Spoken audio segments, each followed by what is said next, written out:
No Politic here. All right, welcome back to the second ever episode of No Politic Here, the podcast where we talk about anything but politics, because that's inappropriate. What we got on the agenda today is we're going to start with some current events. First, introduce yourself, my beautiful and brilliant co-host. Well, if they don't know by now, because you got it right this time. It is welcome back this time. You know, this is the second episode, hopefully of tens of thousands. But I'm Chris. A fellow Palestine politics related content creator. And you didn't even introduce yourself, so I think it's probably for the best that you do that.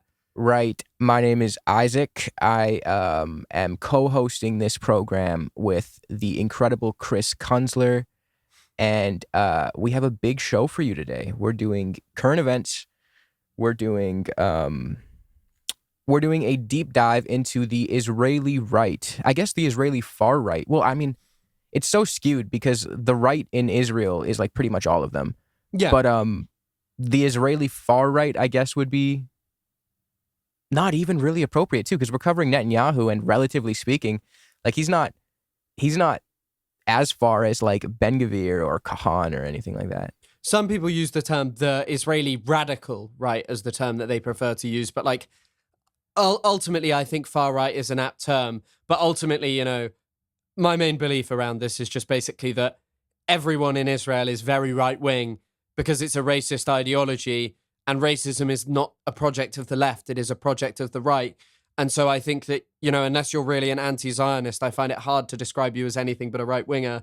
And so the terms are pretty interchangeable for me. They're kind of meaningless. They're increasingly meaningless, in our societies and countries as well. Like, what does it actually mean to be a right-winger at this point? You got Candace Owens telling us that Egyptian planes and French mercenaries assassinated Charlie Kirk and fighting with Erica Kirk, and then you've got Lindsey Graham talking about killing the right people, and those two people were part of the same Republican pro-Trump movement not even like a few months ago.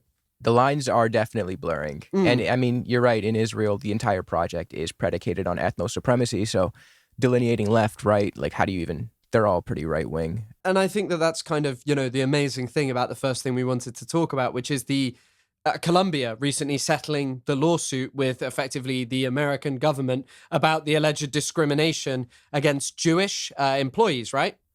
Right, yeah. They agreed to pay a $200 million settlement over 3 years. They reached that with the U.S. government, and then they reached with the Equal Employment Opportunity Commission a settlement of $21 million, I believe. I mean, it's just kind of amazing that simultaneously Trump himself, but the Trump government generally is engaging in some of the most fervent racism that we've seen from American politics in a while. I mean, it's not anywhere near the levels it reached many years ago, but at the same time, the fact that they're just becoming more and more racist, Trump's deranged rant about Ilhan Omar, calling her garbage and all of these people around her. Yeah. I believe he referred to like Somalis in general as garbage. Yeah. They're garbage people from hellholes, or I feel like he called Afghanistan a hellhole. But I think it's just kind of amazing that this same government is ostensibly so concerned about anti-Semitism. Almost every kind of discrimination apart from it is, awesome, in fact, is something to be celebrated. But in the case of, anti-Semitism, apparently they're so concerned that they won't even give funding to a university. Yeah, and that kind of brings us as to why I believe at least Colombia felt pressured to I guess settle this, and it's because they wanted to. My speculation is to restore access to the funds that they lost. And there were other things that were required of them too, like they have to now implement reforms. The reforms include enhancements to campus safety, changes to disciplinary processes, and efforts to foster an inclusive and respectful learning environment, which on face value is something I agree with. But if your inclusive environment includes Zionists, it's probably not something I'd be on board with. And they also have to incorporate the IHRA definition of anti-Semitism. Yeah, which the definition is insane. Like, frankly, the fact that you're, not allowed to compare Israel to the Nazis and the policies of the Israeli government to the Nazis just feels like such a bizarre thing to include as part of anti-Semitism, because surely you must see anti-Semitism for what it is, which is a kind of race-based discrimination. It's a form of racism in the same way that, Orientalism and just general forms of racism are racism. But yet this one needs to be so protected that Israel could never be compared to the Nazis. But frankly, the reason that Israel is being compared to the Nazis are because of the actions of the Israeli government, and because so much of its behavior is increasingly Nazi-like, in terms of it takes aim at exterminating a population so that it can ensure Jewish supremacy. Of course, there are differences and intricacies, but simultaneously, these are Nazi-like policies, so the fact it's allegedly anti-Semitic to say so, especially in an academic setting, it really closes down debate, like not allowing a student to say, well, this is my thesis on why, Israel is like the Nazis, and allowing them to argue it. Now you just can't do that because apparently it's anti-Semitic. Mm-hmm. It also claims that saying that the state of Israel is racist is also anti-Semitic. Yeah, amazing. You can't say that Israel is racist when, it is a state with a multitude of different laws. I believe it is in excess. I think Plus 972 magazine had an article this week that said there are over 100 laws that could meet the definitional standard of apartheid against Palestinians, inside Israel proper. And even then, cutting that off from the rump of the millions of Palestinians subjected to an incredibly racist occupation is crazy. It is truly unbelievable that, universities are forced to adopt this as kind of like what's that term people use? Like a thought-terminating... Cliche? A thought-terminating cliche, basically, that no, Israelis can't be the Nazis. Although, I don't know if you saw this, but the man who brought us together originally, Ethan Klein, actually had an Instagram story about this where he was like, it is specifically offensive to call a Jewish person a Nazi. So it seems that the H3 podcast themselves have at least adopted the IHRA definition. Yeah, he did. That's really interesting. So I guess his logic is, since Jews were obviously persecuted by the Nazis, it's inappropriate to say that they could ever be resemblant of the ideology. So would that apply to, say, Romani people who were also persecuted by the Nazis? Like if a Romani person went up to Ethan and said a whole bunch of anti-Semitic Nazi-like shit, I'm sure Ethan would have no problem saying, oh, this person is a Nazi. He's levied the term to people for a lot less. Well, it depends if that person was called Taylor Lorenz or not, because, I think that you're giving him way too much credit that there's any thought put into this. Taylor Lorenz said something. He doesn't like Taylor Lorenz. It's bad, basically. Yeah. The whole thing is that much more of it, and something we'll kind of touch on in this episode, I think, is that if you look at kind of scholarly opinion, there's an opinion that sort of develops in Israel around the 1980s, and there are thinkers who've been thinking about this far longer and far before, Zionists reached this conclusion. People like Ami Césaire and many others who basically make this argument of Hitler was not like this mad aberration in Europe. Hitler was basically an expression of European colonialism turned inward. Much of his ideology is, I'm sure we discussed and I've definitely mentioned, was premised on Americans, yeah. There are a couple of Nazi theoreticians, I believed, who were basically shocked that they were, being held to such high standards when much of what they were saying was just like the Monroe Doctrine or Western colonialism all over the world. Yeah. And so I think that this adoption of this thing of trying to keep it, the Nazis as some unique thing that comparing someone to is apparently offensive, whoever that may be, is genuinely insane. Mm-hmm. I think when you look at the Nazis and you look at the dynamic between the in-group and the out-group and the brutality that they engaged in to carry out their political goals, I think that could map on extremely well with what we see in Israel, specifically on the fringe, what I guess we agreed to term radical right. Though it's not confined to that. It's not limited to that. There are plenty of Nazi-like sentiment that comes out of the Israeli left, what we would consider left.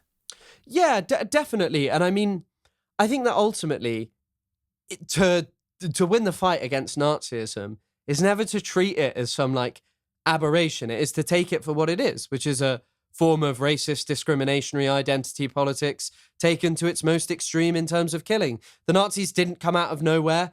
I was reading recently about, the Kaiser of Germany, who during the First World War, he would regularly go on rants about Jewish people and blame them for the problems that were going on in German society, and that's where the kind of stab in the back myth comes in. Hitler just creates some like updated versions to already pre-existing myths, such as one is called one revolved heavily around the Rhine, I believe, and it was having Senegalese troops there brought in by the French army that were accused of sexually abusing German women, and there was no truth to it. And the only thing that Hitler really added to the myth was actually he claimed, obviously, that Jews had done it. He said Jews had brought these Senegalese soldiers in, and that's why, they want to defile our blood. They're evil. They're so evil that they want us to be sexually abused by the Senegalese, because it's like double racism there. But yeah, I mean, I think the kind of this thing of just sort of not reckoning with it as like a form of racism and treating it as if it's like some kind of insult that is really specific.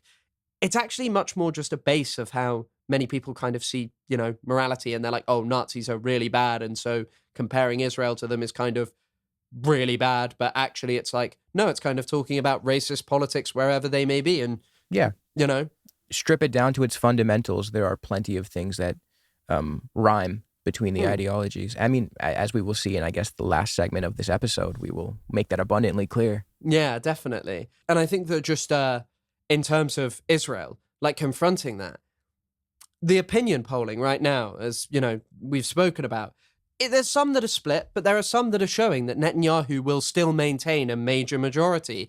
And it feels quite hard-pressed to not see that happening, But the other problem is that even if he doesn't, who do we get? Naftali Bennett? Naftali Bennett is a guy who's spoken about how he's killed Arabs in his lifetime and that's nothing to be ashamed of. When he was previously in power with Yair Lapid, they built more settlements than the previous Netanyahu government. And so I think ultimately the problem in Israel is so pervasive that we do need to start having conversations about the point it's reached and comparing it to some of the worst forms of racist discrimination that this world has seen. Yeah. But I think that the other thing about this is that we should really not be that surprised, because Zionism has really got some strong advocates, especially the right in Israel. I mean, as many of you probably will have seen, this week, Danny Danon gave a rousing speech at the UN Global Bookstore, as Sarah Hurwitz might have called it. I'm here at the entrance of the UN's official bookstore. I'm going to ask them if they have the book of Eli Sharabi, who was in Hamas captivity. I heard they have other books in display. Join me, let's see it. Do you sell this book by Eli Sharabi? No, No, you cannot find it here? we don't sell. We've never carried it. Look what you find at the children's section at the UN official bookstore. A book about the suffering of the Palestinian. And look at the picture. You can see the resemblance to the horrors of the Holocaust. He's doing it. He's literally doing an Ethan Klein right now. You cannot make that resemblance. Well, also, I mean, it's come from his mind, It's come from his mind.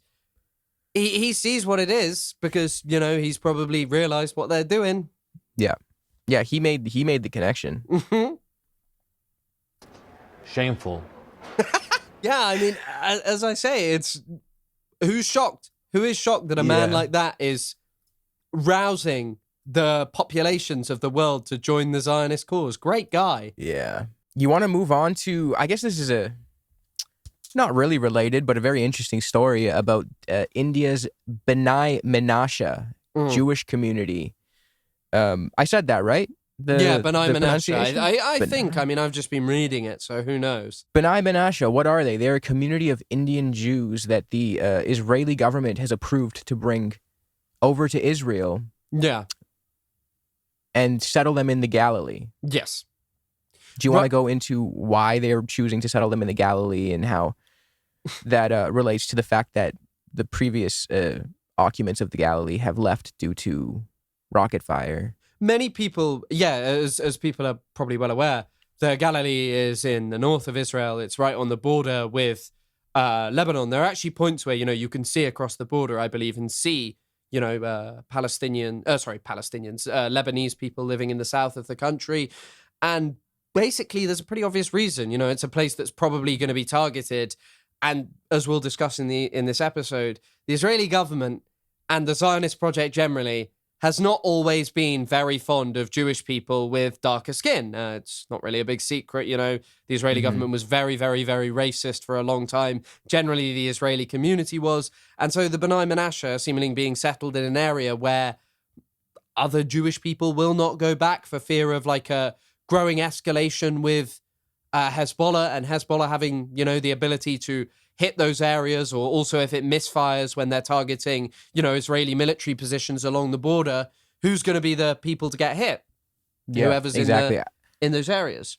Yeah, it definitely highlights, or at least brings a spotlight over to Israel's racial hierarchy. Well, the Jews that they deem more important and worth protecting. Mm-hmm. And I mean, this is not new. Like, we're going to get into the Mizrahim, but I think before we do that, I want to talk about the Abu Yadaya, which are a 100-year-old community of Ugandan Jews who tried to immigrate to Israel, but they were rejected due to the fact that Israeli officials claim that they don't recognize them as Jews. They're a 100-year-old community. You can compare that with the fact that South African converts, after the dissolution of apartheid in South Africa, converted to Judaism, and they were allowed into Israel.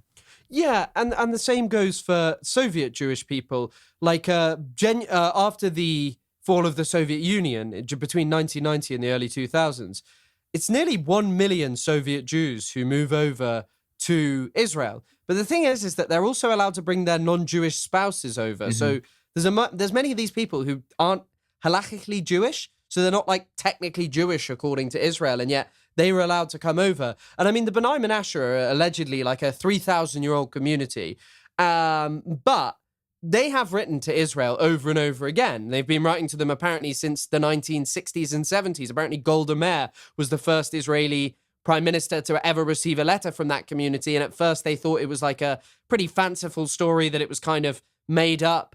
But now, there's a time, and previously I think that some of them have come over, but now there's like a real opportunity and a need for more Jewish people. I mean, that was that bizarre conference, the Israel Hayom conference. I don't know if you had the pleasure of watching any of it, but it was all just about how American Jews needed to go over to Israel, and no doubt they're kind of thinking perhaps they won't go over, and so we need to start looking to alternatives, in this community is probably a good one. It's a tried and tested plan that the Israelis have done. Like, you could see right now, they need the bodies in the Galilee, and instead of resettling it with white Ashkenazi Jews, they're opting for the B'nai Menashe, and that kind of rhymes with how Mizrahi Jews originally were embraced, or at least brought over after the establishment of the State of Israel, when the Israeli leadership realized that a great deal of European Jewry had been killed, slaughtered in the Holocaust, and they needed labor. They didn't want to use Arab labor, so they settled for Mizrahi Jews, Jews of the Middle East, North Africa, and they still deemed them as little better than Arabs, but they still preferred them. Yeah.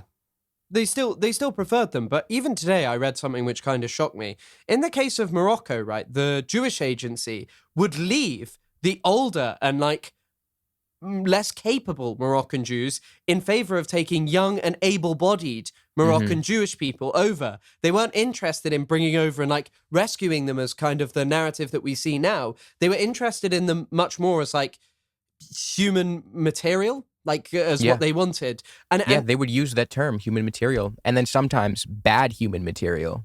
Yeah, and I think as well, what's interesting about Mizrahis and the sort of analogous comparison to the B'nai Menashe is Mizrahis were predominantly settled in these things called development towns, which were incredibly racist in one way because they generally had like one Ashkenazi factory owner and then loads of poor Mizrahi Jewish people working in them. However, they were also just on the borders of the State of Israel. So when there were like cross-border Fedayeen raids, that's what they used to refer to them as, like Palestinian militants coming over or Palestinians returning home, they were generally just going to end up in like a community of Jewish people who were from, the Middle East, who were new immigrants there, or North Africa as well, to use the... But yeah, I mean, it's kind of interesting how analogous this is to really things that have happened in the past. Yeah, and it's interesting to note how, despite the racism and socioeconomic sidelining that the Mizrahi communities were faced with, they still ended up becoming fervent supporters of the right wing, the radical right wing in Israel. In fact, they actually ended up making up the backbone of the base of the right wing force in Israel and helped unseat the labor establishment, which ruled from Israel's inception to 1977. Yeah, and I mean, that's kind of, it brings us over to the first figure we wanted to talk about, who is Menachem Begin. And it's, I think also just before we go into that, one of the things worth saying is it's kind of like an upset to the idea of Israel. There are many, many shocking quotes that would, shock some people at least, of David Ben-Gvir talking about Mizrahi Jewish people and really just being insanely racist, talking about how they have nothing of value, and many things to that effect. They were not pleasant to the Mizrahi Jewish people. And so this is kind of, how we move on to Menachem Begin, the guy who sort of upsets Israeli politics. And one of the core ways, as you mentioned, he's able to do this is by reaching out to the Mizrahi community and speaking to them instead of just being dismissive of them. I mean, I learned some things about it today. And when Likud were first, heading towards power, the things that they used to say about the Mizrahi Jewish people were unbelievable. They called them Khomeinists, as in to compare them to followers of Ayatollah Khomeini and insinuate that they were religious zealots. They called them cave dwellers, fanatics, and they were just so racist to them, and so people turned to Begin. Yeah, actually, Avi Shleim, who is a figure you and I are familiar with, and I'm sure a lot of the people who watch our program are familiar with. He's an anti-Zionist Iraqi Jew and a proponent of a one-state solution today. But in his youth, he actually was also bamboozled by Menachem Begin and his far-right movement. He recounts this in his book, Three Worlds. He openly says, and I'm quoting, "Mapai, which it was the Labor Party, held no attraction for me. It was renowned for its bigotry towards the Mizrahim." He goes on to say, "The one politician who impressed me during the election campaign was Menachem Begin. Neither his home policy nor his foreign policy had any particular appeal to me. What did appeal to me was the respect he apparently showed towards the large segment of Israeli society that had been shunned by the labor establishment. Labor politicians from Ben-Gurion down typically treated the Oriental masses with disdain. Begin grasped that the Orientals were sensitive and proud people, and he exploited their hurt feelings to the full."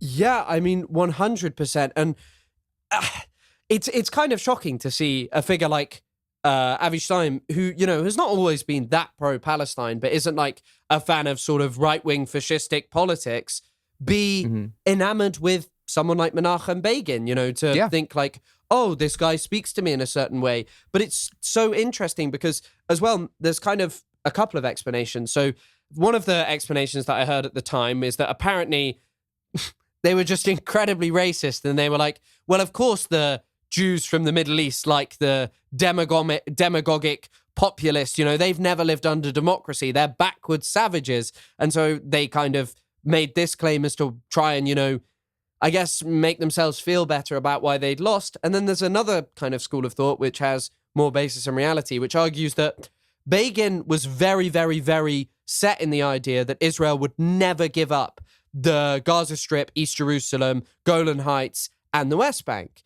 And some people said, well, okay, it gave Mizrahi Jewish people someone who would always be guaranteed to be lower on the social ladder than them. However, what it also was that by virtue of maintaining an occupation, you could basically have this situation where people who had a knowledge of Arab culture, of people who spoke Arabic, who were raised speaking it, who looked like Arabs, could engage in loads of different kinds of work. They could act as middlemen between, say, like an Ashkenazi businessman and like some Palestinian who they were trying to purchase the land off, or like try and develop the land off or expel them from, who knows really. They could act as different roles in one of the only roles that had actually been open to them previously, but was obviously expanded through the occupation, was being in the Israeli military, because their knowledge of Arabic was not like someone who'd learned it for the purpose of, espionage or something. They were like, it was their life. They were Arabs. And, Begin really saw a lot of things and, did really well. And it's kind of surprising because he was not Mizrahi, right? He was born in Poland. Yeah, which I guess we could draw back the clock and actually go into his upbringing and what shaped him into becoming this militant right-wing figure. And yeah, as you said, he was born in Poland. And funnily enough, Begin was initially drawn to relatively progressive Zionist currents. He eventually gravitated toward the revisionist Zionist youth movement Beitar, which is, founded by Ze'ev Jabotinsky, another figure we'll go on about later. But it's interesting to note how originally he was drawn to slightly more progressive forces within the Zionist universe, until he became enamored with Beitar. The Zionist cinematic universe, with brilliant figures from Menachem Begin to Benjamin Netanyahu, eh? But yeah, I mean, obviously, we kind of spoke about this before the show, but it's very interesting as well because Begin and, Begin as well, this is something to mention about him being the prime minister. He's the first ever Israeli prime minister who was not in Israel during the Holocaust. He's the first one who ever survived it. He lived in Poland. He was actually arrested by the Soviet authorities for some of his activities. I believe he was in a gulag for a year.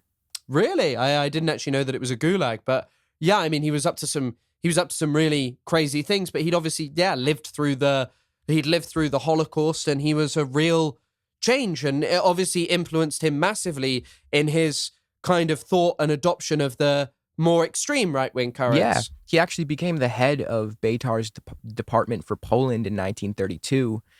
And, the Polish school of Beitar is what it was known as. It was relatively more strict and emphasized militarism even more. And that had more to do with the fact that Poland there was more anti-Semitism around there. So they were in direct contact with it. And that kind of, I guess, hardened his ideology, made him more militant. He was also inspired by the Polish sanitation regime. I guess you say that as sanacja in Polish.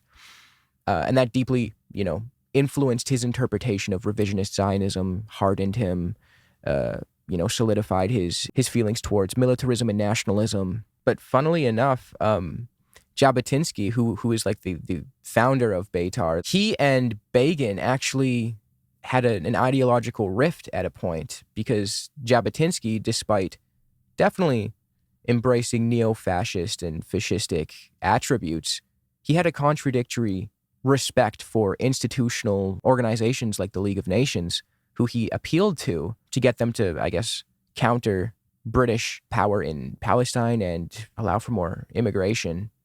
And Begin didn't like that. I mean, I guess he was probably right, because the League of Nations was a pretty interesting concept anyway, especially because there were certain times at which they were like, yeah, you can't do this because it's racist, it's unacceptable to have too much power. And then almost instantaneously, they do not care at all about France and England extending huge amounts of influence over the Middle East and completely violating the notions of Wilson. And Wilson was a racist, so he didn't give a shit. He really, really was interested in the furtherance of the white race, is what I think he talked about quite a lot. But when it comes to the League of Nations, appealing to it, it's not really surprising that someone might try, especially a figure who kind of probably realized, actually the West has got a lot of sympathies for our project here and we're doing something colonial. They like colonialism. But yeah, I mean, I guess probably Begin was right, because why would you? It's just pointless, Begin viewed his reliance on liberal internationalism as naive. And, I guess he was kind of right in that regard. He wanted to opt for a more strength-driven approach. He believed that a Jewish state could only come about through military strength. And Jabotinsky did too, for the most part. Yeah. He just believed that initially they needed help from international powers to maybe establish the state. And Begin and the younger Beitar ilk that surrounded Begin, they had that ideological rift with Jabotinsky there and solidified themselves as maybe even more extreme in that regard. Yeah, and I guess thinking about it, really, it's kind of quite a complex question, because the Zionist project really did require the British to survive, in the sense of in the 30s, if it wasn't for them, the Great Arab Revolt would have destroyed the Zionist project. It required huge repression, the amount of money that was being spent by the British and the amount of soldiers being deployed, in Palestine, Palestine's not really a profitable colony to the British. Like, you'd much rather be protecting oil interests, somewhere like in Iran or something, where you're making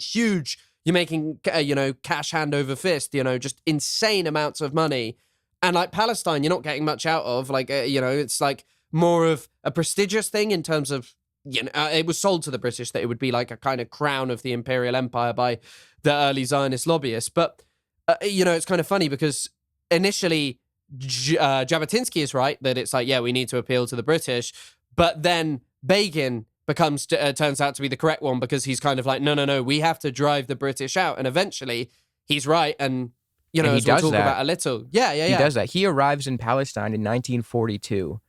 And when he got there, the establishment, or the Yeshuv, was dominated by the labor Zionist movement. And he was, to the right of them, a revisionist, a radical right-wing Zionist. By 43, he took control of the Irgun, which was a paramilitary body. And in 1944, he actually issued the proclamation of revolt and effectively declared war on the British mandate.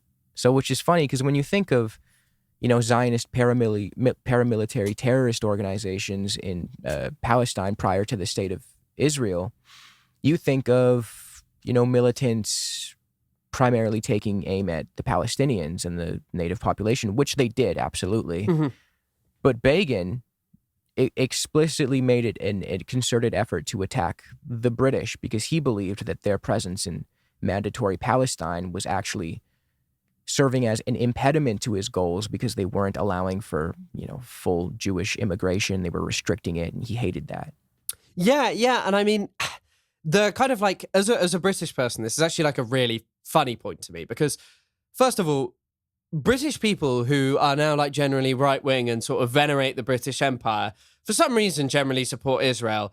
And the things that Israel did to the British Empire, or the Zionist project did, probably should push you away from that. I mean, I don't care. I don't think you should venerate the British Empire. I'm not incensed by what the Zionists did to us. I think the only thing I care about in Palestine is that for some reason we gave away land that did not, I know why we did it, but we gave away land that didn't belong to us, to the Palestinians. But we also, the British Empire and figures within it, gave this project everything it needed. We signed into law that we would create a Jewish national home in Palestine, and in a declaration that just called, the majority of the inhabitants, I believe the 700,000, non-Jewish inhabitants of Palestine, just completely erasing them. Yeah. And then there's a figure called Ord Wingate who trains, he lobbies the British Army to ensure that there are Jewish militias attached and taught to carry out tactics such as night raids on villages against Palestinians.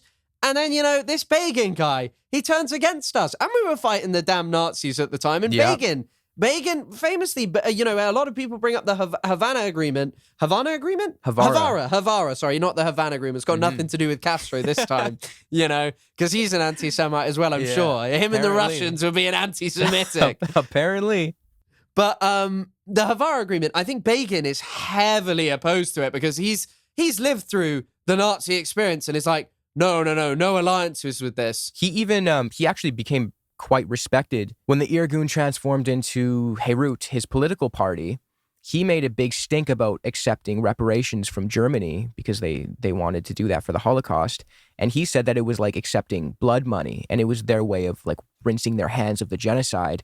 And he did not have any of that. And he actually gained a lot of respect for that because it seemed as though he was standing on his principles and unwilling to be bought by the Germans. Yeah, and I mean, I think even his resignation has something to do with the German Chancellor, Helmut Schmidt. Him and Begin have a falling out, and eventually Begin ends up resigning a short period after this dispute, and he says, I can't go on. And I think you mentioned as well, a couple of other factors to do with his wife, and Lebanon's a real disaster for him as well. Yeah. And so at this point, Begin's kind of done, but Germany was a very big thing within his lifetime, in spite of the fact that behind the US, Germany was the biggest backer of Israel at this time. It still is in terms of weaponry, I believe. But financially, without it, Israel was heavily dependent on Germany and America. And for Begin, I guess this was a very contradictory thing. Yeah. I mean, that's really interesting to see how that had an effect on his resignation and him in the later parts of his life. But one thing I know for sure is he was a spoiled brat. He was an unappreciative brat, dude. Holy shit. Yeah. I mean, like, you know how you mentioned that the colonization of Palestine wasn't particularly economically savvy of the British. Like, it wasn't the wisest decision on their part. And Begin, bratty as he was incredibly, like, intelligent. Like, he tapped into that. He realized that by, like, committing terrorist acts and humiliating and sabotaging the British, his goal to raise the cost of the British occupation and eventually drive them out would work. And that's what he did. He accused the British of being like an accomplice to genocide due to their 1939 white paper, which severely restricted Jewish immigration. And then, you know, his Irgun and the Lehi, which was Yitzhak Shamir's paramilitary group, also known for terrorism, carried out a bunch of terrorist attacks aimed at driving out the British. Yeah. And like due to that, he would clash with the mainstream Zionist movement in Mandatory Palestine, which would Ben-Gvir and his Haganah, his paramilitary army thing. But what a lot of people don't really understand is the Haganah. You know, don't get me wrong, they had a lot of severe altercations between the Haganah and the more extremist offshoots like the Irgun and the Lehi. But when push comes to shove, or when push came to shove, Ben-Gurion's Haganah would support the Irgun as it committed like heinous terrorist attacks. Yeah. And I think once again, a very sore point for me is an alleged sore point for me. Once again, I am not that fussed about what happened to the British Army. Who cares? They were the British Army.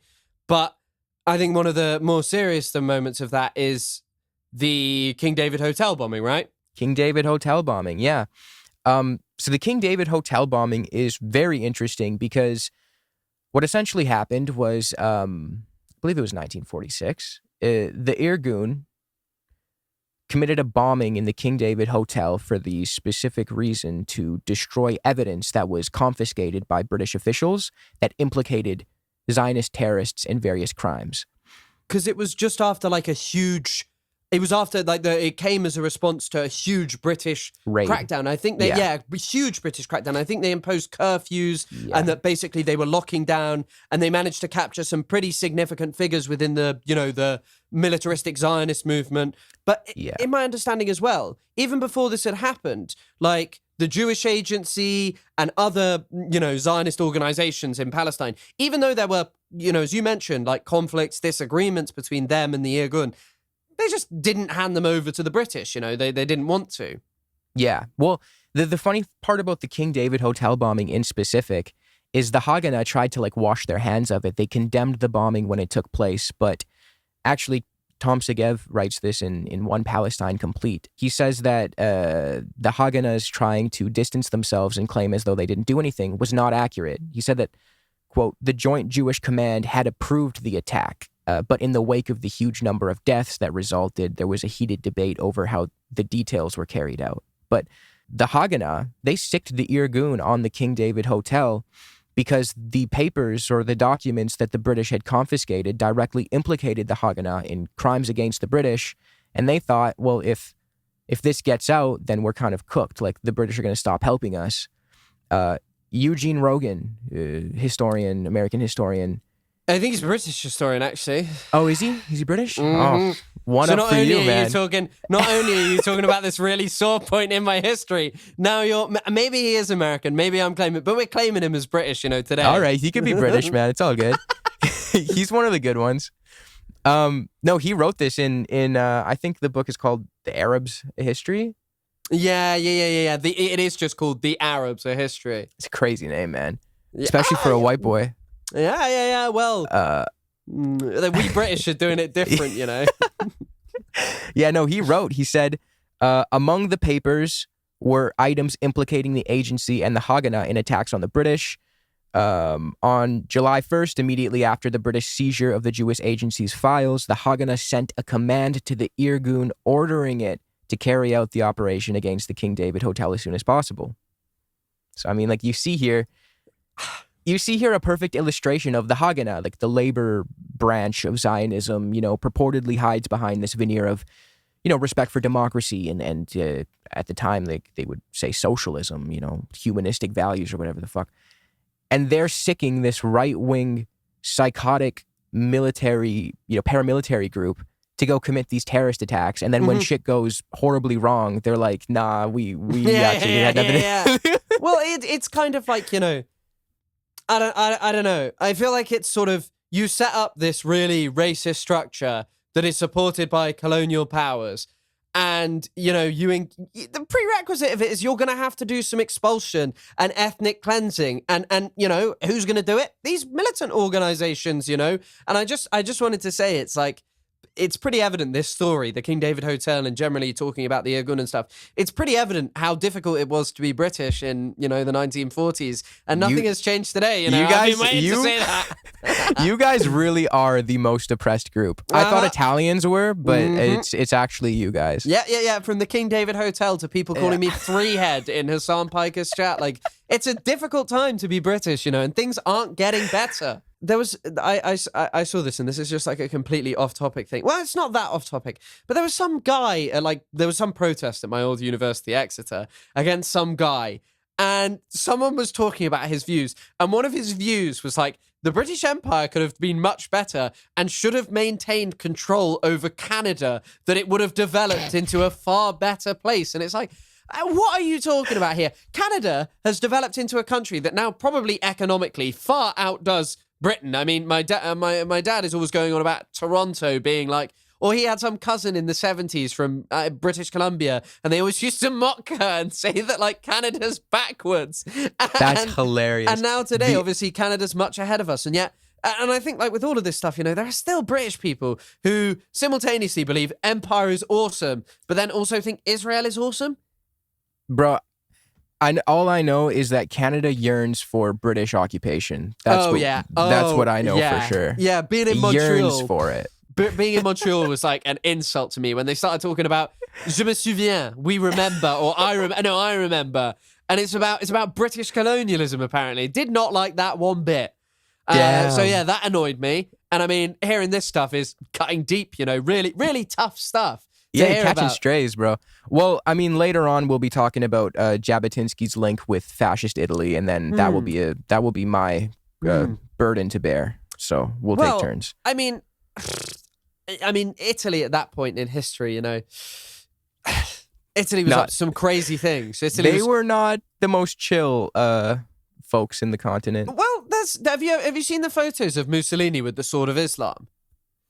Yeah, I saw that. Yeah, someone mentioned that in chat, and I was like, okay, look, what they did in Libya was fucked up, but Jesus Christ, these photos are impressive. These photos are interesting. Yeah, I mean, if he wasn't like a raging piece of shit, like that's pretty fucking hard. I'm not gonna lie. No. In my understandings as well, there's like some other things that was like, I mean, it's bad, and obviously he dug it up for like this sort of traditionalism stuff. But isn't a lot of stuff that's in Rome? Like a lot of the ruins that you can now see there were like dug up around the Mussolini era, right? Or something to that effect. I don't know. I think so. I was there recently, and I'm going to choose to believe that. So I went, it's probably true. Fair enough, man. Fair enough. You write Italian history. Exactly. Well, I mean, Britain, UK. Yeah. We need a quirked up British boy to write Italian history. We've been doing it all around the world for a while, and it's been going pretty well. So, True. We should probably get back to the episode. True. No, I was gonna say the Haganah also took part in took part might not be the most accurate phrase, but when it comes to the massacre at Deir Yassin, the Irgun and the Lehi are, the prominent aggressors, actors involved. But a lot of people don't realize, like, Haganah, they supported them as they did this. Their Palmach troops reinforced the terrorist attack. And there was another example of them kind of pulling back and acting as though they didn't do anything.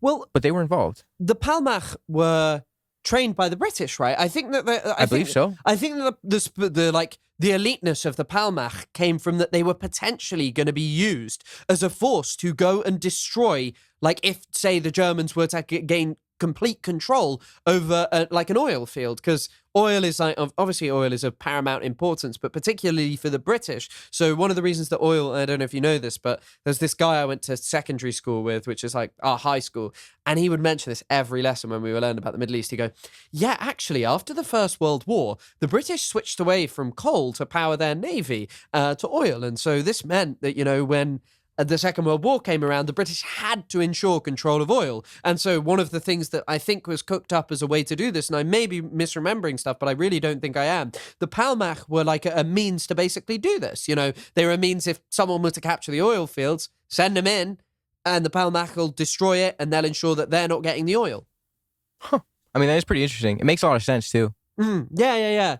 In fact, and also, by the way, another massive tangent. If anyone's interested, there's a member of the Palmach who went on to become a major peace, like not just a peace activist, like a hugely pro-Palestine activist who is revered in the Jenin refugee camp as a hero. Her name is Anna Merchamis. She's like genuinely seen as a hero, but she was in the Palmach. She talks about it in her documentary, Anna's Children.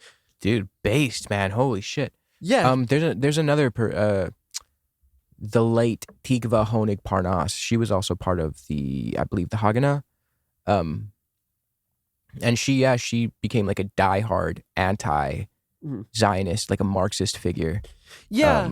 And I think, I guess, if to like bring it back to kind of like a central theme, I guess, of this episode, this kind of thing shows you that at this point, there are splits, ideological differences, but ultimately they're all kind of united by the same thing of like, okay, the Irgun may be more fascistic, maybe more interested in violence, maybe more interested in using terrorist like methods against the British, but ultimately they were all kind of united by the overarching goal of, we want a state in Palestine.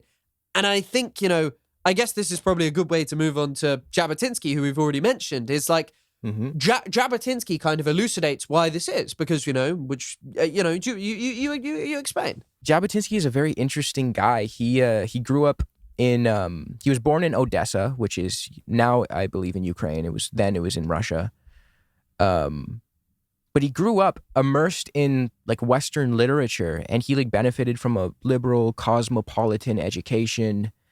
Like he embraced these at a young age. His family, his mother really wanted him to have like a liberal education. Like Begin as well, although slightly different. One of the major influences in his life is huge like outbursts of anti-Semitism. So obviously in Odessa, it's pogroms at that time, as opposed to, the more, well, I was going to say organized, but like it's still organized, but just really horrible, huge amounts of sexual violence, just beating people to death. Yeah, the catalyst in his radicalization was actually the Kishinev pogrom of 1903. So by the age of 18, he actually moved to Switzerland and Italy. He was studying law. And in Italy, he became like enamored by the Italy's nationalist unification movement. So he really looked up to certain like liberal nationalist figures, but he also was drawn to a romanticization of like militarism and strong statehood. So he had all of these influences from a relatively young age, like the liberal nationalism, militarism, discipline, national sovereignty. These were all kind of like stirring in him at a young age.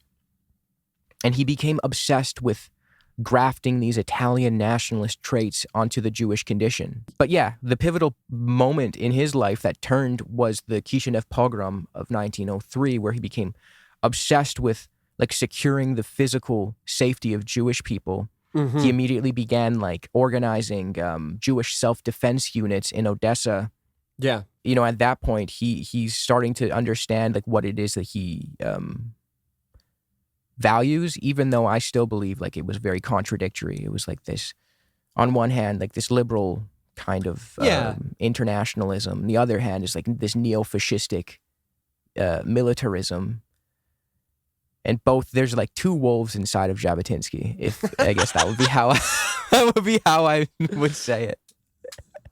Yeah, there are two wolves inside of him. Yeah.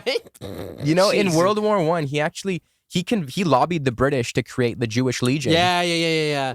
Right. And it's totally, I mean, the Jewish Legion is like almost totally meaningless. There's like a few thousand people. I think it may be like 5,000-6,000. It's not like major. It's more of a symbolic thing is why he wants it. But do you know why he got removed from the British Army? Why? Do you know this? Why? So apparently, his Wikipedia doesn't mention this, but Tom Segev does. Apparently, he kept inundating his superiors with letters saying that they were opposed to the Zionist project, and so they got rid of him because he kept writing so many letters to them just over and over again. Well, that is what Tom Segev says in One Palestine Complete. He makes the claim that that's basically what happened to Jabotinsky and why he was removed from the army. But yeah, I mean, I kind of dismissed it there, but the Jewish Legion matters more as like symbolic, and he's like, they're going to train us. We're going to be, strong militants who are able to fight against, the eventually what he kind of develops it into the Arabs. I mean, it's also interesting here because obviously there's like, in fact, it's not just Jabotinsky who had two wolves. The whole of Italy had quite a few wolves going out at that time, right? But there was quite a powerful left-wing movement. I mean, I don't know if you know this, but I was mocking my friend who's Italian the other day, and right before I think he's right before Mussolini comes to power. I don't think Americans or North Americans or Canadians would use this term, and it's somewhat offensive in the UK. In the UK, an increasingly used term is nitty to refer to like someone who's a drug addict or something on the street. It's quite like a degrading term. It's not one I personally use, but the last leader of Italy, I believe, was called Francesco Nitti, and it's maybe it's a sign of the times, the decline in Italy.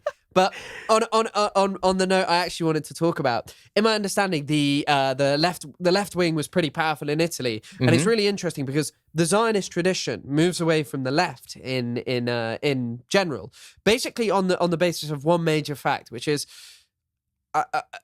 Zionism opposes Karl Marx on the basis of Marx believes that Jewish people will get assimilation through basically the dissolution of capitalism, and that anti-Semitism is a problem of capitalism. And I mean, personally, I'm much more along this kind of tradition. Whereas Herzl thinks, no, that's not the case. The only way that we're going to become a European Jew is by virtue of going to Palestine. There are multiple quotes where he literally says, Theodor Herzl says, I will never be anything but a German-speaking Jew. And the only way I will be recognized as a German is by going there. And so, no doubt, like, it's kind of not that surprising that, like, sure, Jabotinsky probably has his own personal views, but in the case of, him being so attracted to a hard right figure, not really that surprising in the logic of the proposal of Zionism to convert European Jewish people degraded and treated as outcasts to being European people by going to Palestine. Through colonization. Yeah, that a right-winger finds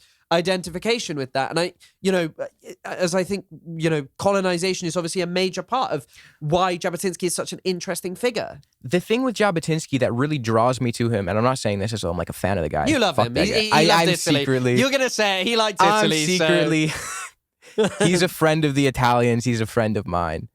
But the thing about Jabotinsky that's like incredibly interesting is that he was just so honest. Like, he called Zionism what it was. His big theory, his big seminal work would be The Iron Wall, the essay that he wrote. And in it, he essentially like said, yeah, we are doing colonization. The Palestinians, their reaction to it is rational because colonized people resist colonization. And his solution to that was militarily, it meant that he had to build a Jewish military force capable of crushing any Arab resistance. And politically, it meant a complete refusal to compromise on the goals of establishing a Jewish majority and a state in Palestine. Yeah. Also, just to add, he was actually a friend of the British as well. I don't know if you knew that. Like, aside from the Jewish Legion, he shared a really good relationship with Ronald Storrs, who was the military governor of Jerusalem. The two of them were very friendly. And one of the factors where Jabotinsky gains a lot of currency with his ideology in Palestine is the 1921, I believe, Nebi Musa riots. Yeah. And so after that, I don't know if you know this story. I think it's 18 or 19 men are arrested, and there are weapons found at Jabotinsky's house. Well, Jabotinsky wasn't actually going to be arrested, but he went with his lawyer and got himself arrested, and he was put in a shitty cell, and Ronald Storrs came and said, no. He got a nice cell, and he was allowed to drink wine in the cell, so... I heard Herbert Samuel was the one who got him out after only like 1 year. Is that right? Herbert Samuel may well have got him out, but Storrs probably didn't. Storrs at that time wasn't in power, and so Storrs probably only had the ability to kind of just like improve his conditions because, you know, he's the ex-military governor, senior soldier. But yeah, he's his entire life, you know, from linking up with Mussolini to this Herbert Samuel, the first High Commissioner of Palestine. That's so interesting, dude. Yeah. But he was, you know, at least he was a friend to the British. He hasn't wronged us like Menachem Begin. Ungrateful. No, yeah, awful stuff. Wow. Another really important part about Jabotinsky's Iron Wall doctrine that a lot of people don't really understand is it was meant, well, I don't believe this part was ever actually supposed to materialize, even in Jabotinsky's conception, but it was meant that after the Arabs were, you know, beaten down to a point of like complete submission, he argued that then the Zionists should enter into negotiations with them from a position of strength. And then once they've accepted their fate, they, you know, can have equal rights. That's kind of what he said to, like, I guess, morally justify the brutality of his doctrine. I mean, yeah, there are a few people who say that. Would be interesting to see whether he thought that later on. I mean, I think he dies in like the 40s, right? 1940, I believe. Yeah, he dies in he dies. Does he die in America? That's a good question. I'm sure. I think he has like a heart attack. I don't know where he is though. Well, I think he just got somewhere. I think he's in New York. You know, I think he dies in New York. You are right. Yeah. Do you want to get more into Mussolini? What are you talking about? Yeah, we can briefly talk about his like connection with Mussolini, and then we can just go right over to like... You talk about it, because it's not my area of expertise, you know. Sure, I wouldn't say it's mine either, but there are a few things that I think are really interesting about Jabotinsky's connection with Mussolini. It was one of which was that Jabotinsky kind of viewed Italy as like a spiritual homeland. He was really enamored by, you know, the intense nationalism that the Italians at the time were known for. Even prior to like Mussolini's presence in Italian politics, he was always drawn to like the reunification liberal nationalist movement in Italy prior. And then he was very much drawn to aspects of Mussolini. Like I said, he lived in Italy for a bit. And Mussolini himself was quite enamored by Jabotinsky. Mussolini referred to him as a fascist who understood how to make Zionism succeed. He said something along the lines that in order to make Zionism succeed, you know, your fascist Jabotinsky knows how to make that work, something along those lines. And Jabotinsky, he created the Beitar youth movement, right? So he created that, you know, back in Latvia. But he very much modeled it after far-right aesthetics. So like the uniforms, like the mannerisms.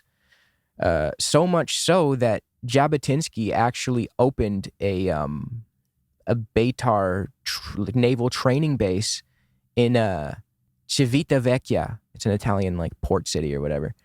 And with Italian permission. So this guy's like building full-on like training bases for his fascist youth movement in like the heart of fascism, Italy. Yeah, and Italy, funnily enough, Italy actually supported Zionism during this period. This is like the 30s. Italy supported Zionism as a way that, because they believed that it was a way for them to counter British influence in the Mediterranean. Yeah. This is a big reason that like the Soviet Union thinks Zionism is cool at certain points, like obviously when it's against the British, and obviously, you know, kind of also shows you a bit of, you know, why the Soviets eventually support the non-Israel aligned movements as a way to undermine American influence in the Middle East.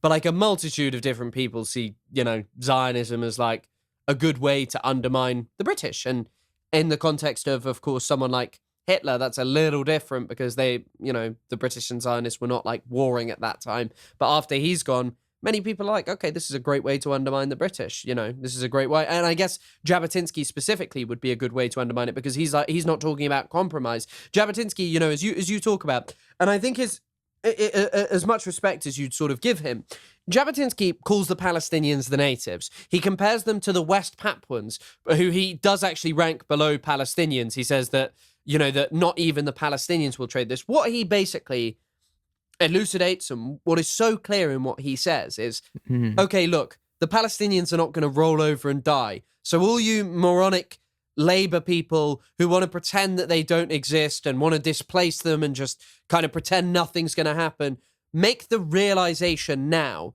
that if you don't have the stomach for what we're going to do, you are not going to do it. I think perhaps what was sort of foolish in his ideology is that the Labour people did have the stomach to do it and they did not care either way. Maybe they didn't carry out some of the worst massacres, but they hardly kicked up a fuss, did they? No, yeah, they were ideologically on board with the cruelty that is inherent in the Zionist project. They were just sneaky about it. They were just dishonest about it. And that's the thing with the right that, again, I don't want to say I respect because absolutely fuck all of these people, but it's refreshing to see that these are people who are just open and honest, and they're like, no, like, fuck the labor establishment. They're full of shit. They're on board with what we're doing. We have the balls to actually say and do it. But yeah, going back to Mussolini and Jabotinsky, before I forget, in 1933, Victor Jacobson, who was the head of the Jewish Agency, he wrote to Chaim Weizmann, who was, future president of Israel, and at the time he was the head of the World Zionist Organization. He wrote that Mussolini was actually eager to open Palestine to even more Jewish immigration than the British. So they were kind of like, there's an alternate reality where the Zionist movement embraced Mussolini as the one who, opened up the floodgates for Jewish immigration to Palestine. But this changed in 1936 when, the Rome-Berlin axis was created and Mussolini sided with Hitler. And not just on the topic of anti-Semitism, Chaim Weizmann would have been a very hard man to convince. Weizmann was like, do you know this, why Weizmann was like so important to the Zionist movement? Why? He was a lobbyist in the UK. He's a Polish Jewish chemist, and he invents the acetone shelling process, which is the way in which, or the way in which it can be mass manufactured. Sorry, some chemist will probably comment and say, well, actually, no, that's not what he did. But it's something to do with being able to mass produce shells. And the key figure who loves that is Winston Churchill. Winston Churchill's the Minister of Munitions, I believe, during the First World War, or from point in the First World War, and him and Weizmann strike up a huge friendship. The same with David Lloyd George, the Prime Minister, a very popular figure in Britain. And so Weizmann was very attached to the British anyway. And I guess there wasn't such a huge conflict with the Italians at that point, but, there were obviously... Weizmann is not someone who's going to be like believing the same things as Jabotinsky, because he owes even more to they all owe a lot to the British and the British Empire, but he owes so much to them because it's like a kind of reciprocal thing. We owed a lot to him, and he's actually such a prominent figure in the Balfour Declaration. He's constantly meeting with all these powerful British people. But yeah, it's such an interesting thing, this link between Jabotinsky to Mussolini, and then kind of, I guess this really segues into current. Kind of thing of Netanyahu. Netanyahu, his father, Ben Zion Netanyahu, was Jabotinsky's personal secretary, and he was like a revisionist historian who was very extreme. He viewed Jewish history as like a series of holocausts waiting to happen, but they were just to be prevented only by force. Yeah. So, there is a direct thread that can be drawn through Jabotinsky to Begin to Netanyahu. Netanyahu, it's very present in his actions more than his rhetoric, because maybe he speaks more about it in Hebrew, but in English, he kind of just talks about how they've won some epic wars and destroyed the axis of resistance, to kind of appease probably the small amount of people who are left interested in him. But, he is a disciple. The Likud party is, it comes from Begin, who's the ideological ideological successor, yes, to Jabotinsky.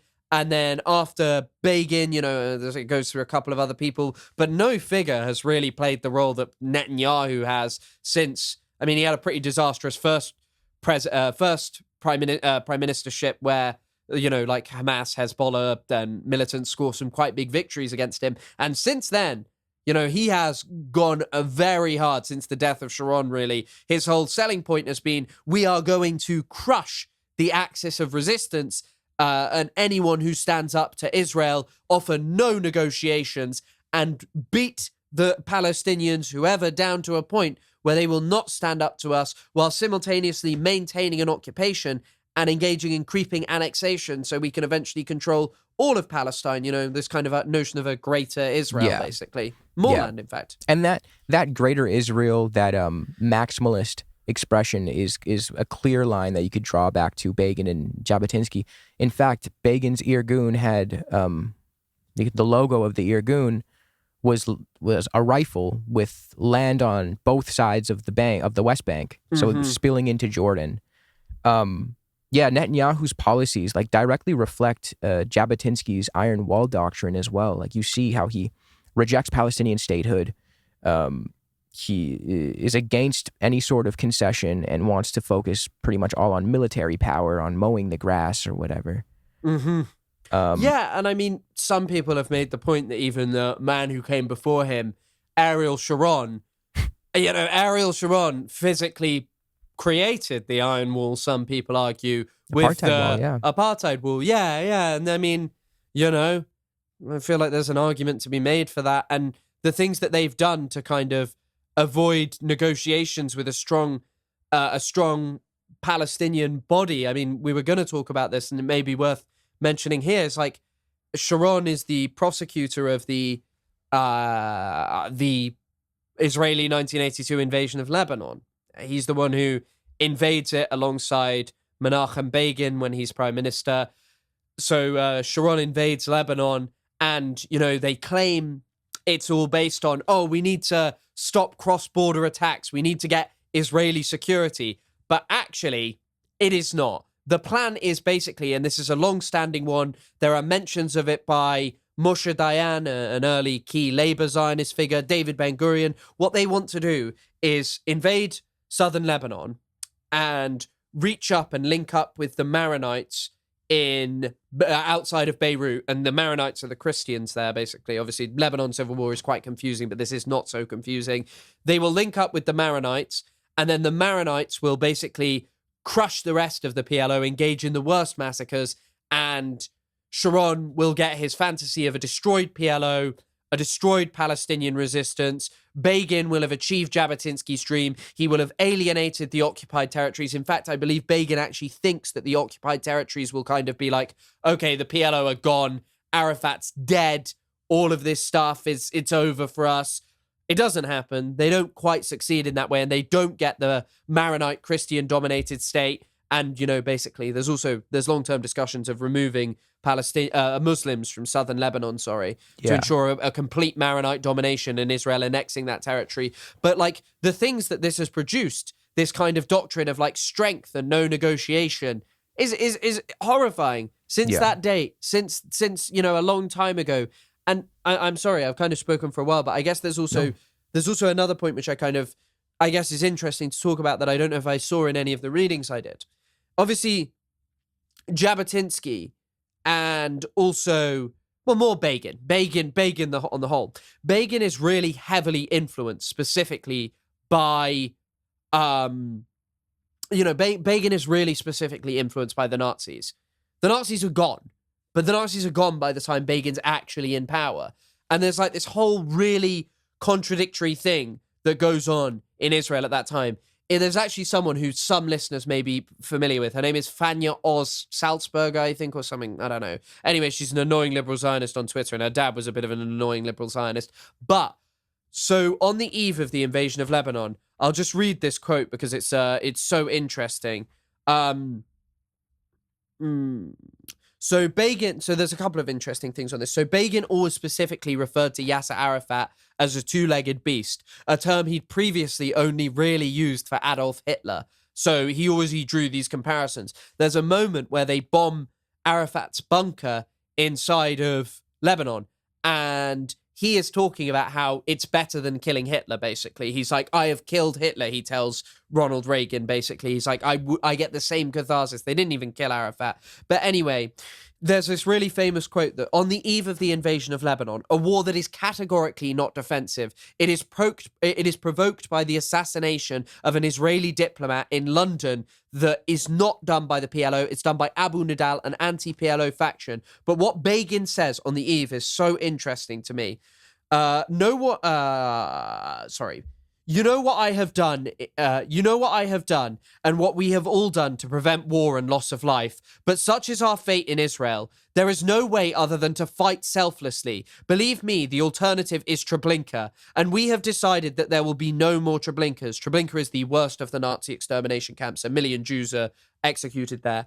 And I just think it is so interesting because he basically transmutes the Nazis and what they did onto the Palestinians and blames the PLO, people who, according to multiple different sources at this point, have discussed how they actually were willing to accept a two-state solution. Yeah.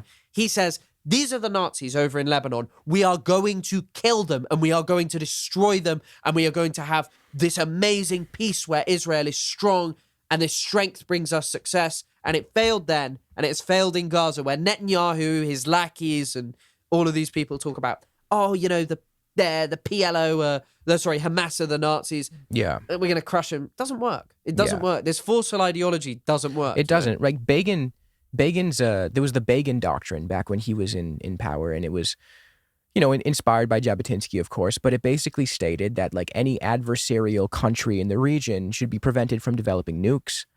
And Israel has the moral right to preemptively strike if need be. And in 1981, Begin went through with this and he bombed Iraq's nuclear reactor to halt the nuclear program. And today you see Netanyahu following that exact line of logic like you see it with Iran. Although it was the Americans who actually, pulled the trigger. But Netanyahu played a massive role in that. Yeah, of course. And I mean, this is kind of it. He's just like, it's kind of this vision of peace through strength, this odd notion of Israeli security, borders, this is what Israel needs and blah, blah, blah. It never works. It never will work because all you're doing is just mass killing without ever, and maybe, if we look at Jabotinsky, there's a phase of negotiations. It would have ultimately the best solution for Israel and the best solution for Israel would have been to accept a two-state solution. But of course, they couldn't do that. They couldn't do it. And now we're towards this kind of solution that is just mass ethnic cleansing of millions and millions. Yeah, but, the moral solution would definitely be complete decolonization, one state, equal rights for 100%. all. Yeah. But for Israel, like if I was like a Zionist and I was trying to extend the longevity of like the Zionist project, conceding to a two-state solution would probably be the most strategic, smart decision for a Zionist instead of being like a maximalist asshole. On 78% of the land of historic Palestine, with Palestinians getting 22%. Like, it cannot be reiterated enough. 22% versus 78% of Palestine. And even that 22%, man, like they don't got shit. No. That's another thing I was going to mention. Begin supported the 1978 Drobel's Plan, which was like an intense settlement program in like the heart of the West Bank, and it strategically settled in a way that would split Palestinians from their friends, their family, and prevent like a contiguous state, like the viability that a contiguous state would bring. And that was the Drobel's Plan of 78. And you could see with Netanyahu today and his settlement attempts and, his,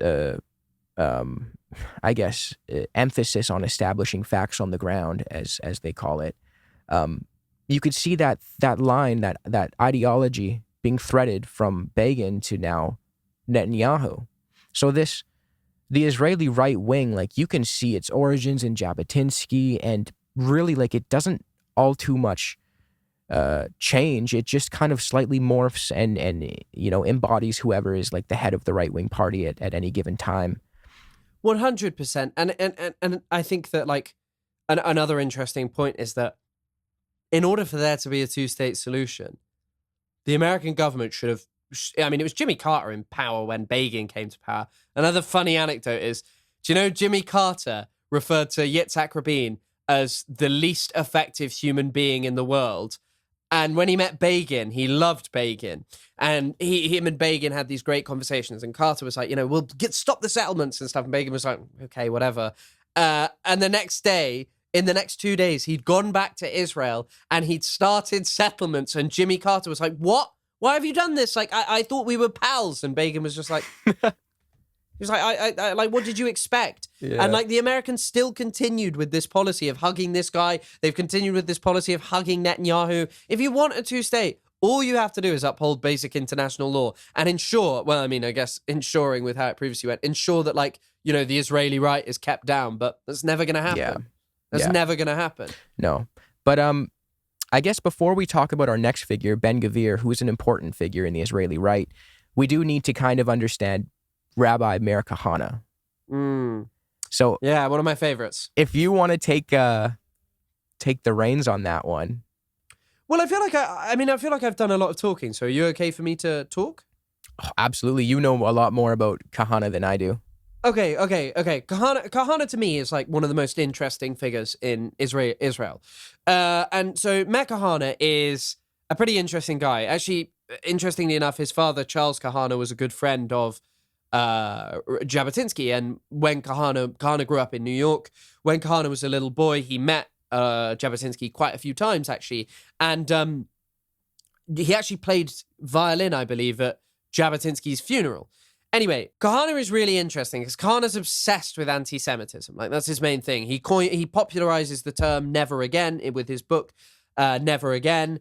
He creates the Jewish Defense League in 1968 in response to anti-Semitism in the streets. And the organization really takes what Jabotinsky was saying all those years before to a new level of the belief that basically you can use violence and you should use violence against anyone who you deem is an anti-Semite. And this is like a long and complex story and something that I think we'd probably dedicate a whole episode to at some point in the future, hopefully. Yeah. But to cover like New York and, then he's moved. Yeah. But effectively, he goes over to Israel and creates this party called Kach. And it means thus, I think, in Hebrew. Yeah. And Kach is fascist. Like Kach, if you look at like definitions of fascism, which is a pretty difficult thing to do anyway, fascism normally preaches violence. It's obsessed with venerating militarism. It's very instantaneous in its desires to like achieve things. Kahane believes in all that. Yeah, the one thing I would say that's a little bit is unique about Kahanism specifically is it does reject like Western Enlightenment values. It believes that Israel presenting itself as like, a Jewish and a democratic state is contradictory, and the way to resolve that contradiction would be to abandon the democracy part. But the thing about Kahanism is there was a slight antagonism toward the state and like statist apparatus and bureaucracy, which does kind of differ from like traditional fascism. So definitely I would call it like it is fascist. It's like neo-fascist for sure. But it's really interesting to point out that kind of anti-statist bend that Kahane had. It's also a really interesting point of Kahane, his entire life. He never endorses him, but he's like a big fan of Menachem Begin because he loved Jabotinsky. But obviously, Begin's alive and Jabotinsky's dead. And the important thing is Begin can betray him, and he does. Begin betrays him by giving up the Sinai back to Egypt, and that breaks Kahane's fucking poor little heart. He's in pieces. In fact, a group of Kahane's followers, when the Sinai is being evacuated, lock themselves in a bunker and basically say they're going to commit mass. I don't know, mass ending of their own lives. Themselves? Yeah, mass offing of themselves. Yeah, and they have to fly in a rabbi on a helicopter who tells them you can't do that. It's not like okay, it's not a good thing to be doing. That's a little dramatic, bro. For like big fascist tough guy. Come on, dude. But from this point, Kahane wasn't going to do it. It was the boys who. But like Kahane's followers are an odd group of people, predominantly losers from America who go over to Israel and go to follow him because I love this quote and I've mentioned it before. Kahane was apparently destined for nothing according to Tom Segev because he was ugly and spoke bad Hebrew. And so most people didn't find him appealing. And the way he spoke was I mean, you did some research. The way this guy spoke was truly unbelievable. Kahane said that he would allow Arabs to maybe stay if they came and licked his feet. He spoke openly about how if Palestinians didn't leave, he would slit their throats.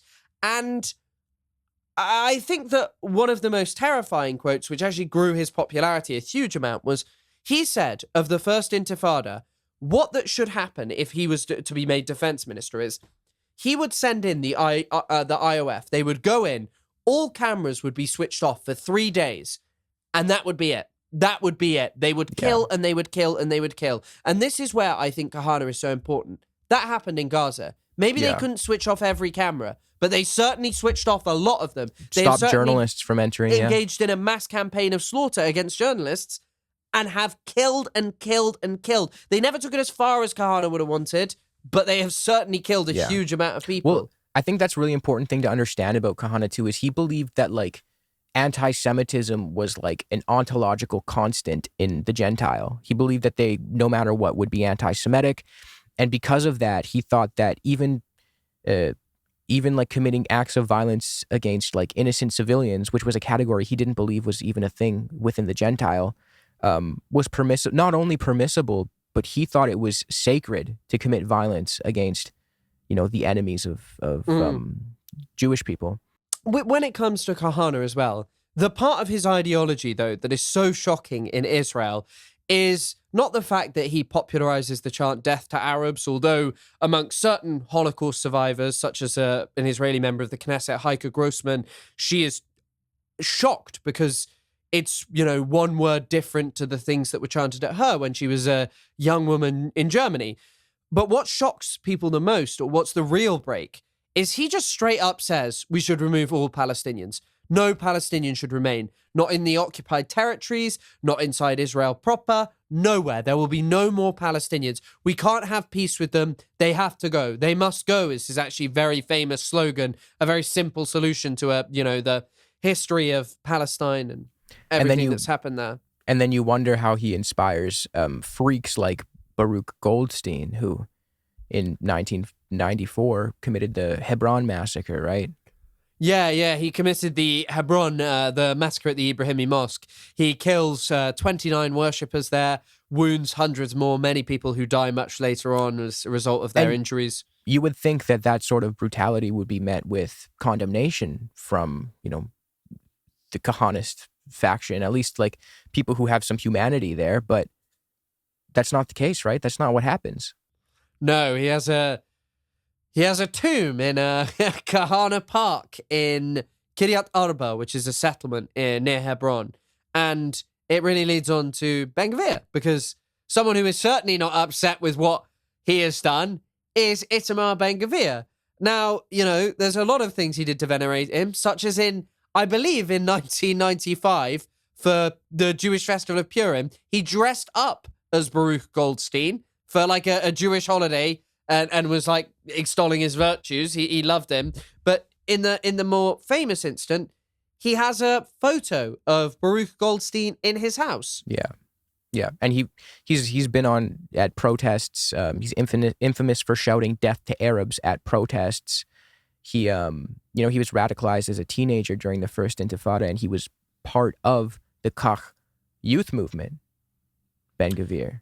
Yeah, and Ben-Gvir is an interesting guy, and I mean it really taps in as well to something we were talking about earlier. Ben-Gvir is technically a Mizrahi. He's an Iraqi Kurdish Jewish person who, you know, is growing up like in the 70s and 80s. He must have been heavily influenced by probably Begin, and then eventually moved on to Kahane, because Kahane was even more appealing to Mizrahi Jewish people, because what Kahane offered was not just like, look, you know, the Ashkenazi elite have exploited you. He constantly went on and on about how the Ashkenazi elite collaborated with Arabs and was stealing from the, you know, the good, hard-working Mizrahi Jewish people. And so Kahane really sold this abhorrent vision to many young, disaffected men predominantly. Yeah.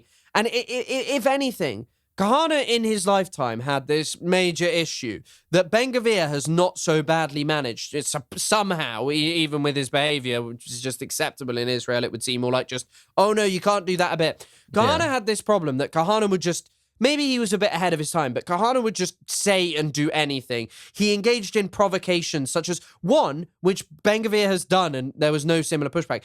Kahane used his parliamentary immunity to go to a Palestinian town and set up a deportation office.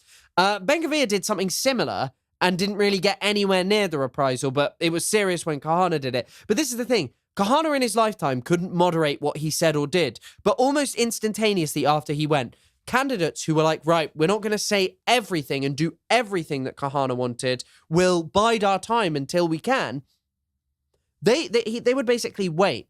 Ben-Gvir has done exactly that. Now, Ben-Gvir started off initially that he was going to expel people by giving all Palestinians what he called a loyalty test. And if they failed it, they'd be expelled. And basically, that would mean mass expulsion because most Palestinians wouldn't say they were loyal to a Jewish supremacist state or they would lie.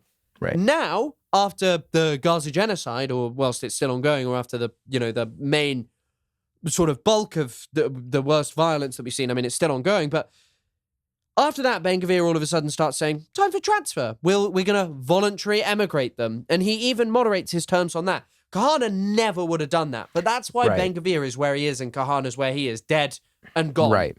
I think the thing with Ben-Gvir is he went to law school, right? So he kind of understood how to maneuver the Israeli law and how to, skirt around the prohibition of openly inciting racism.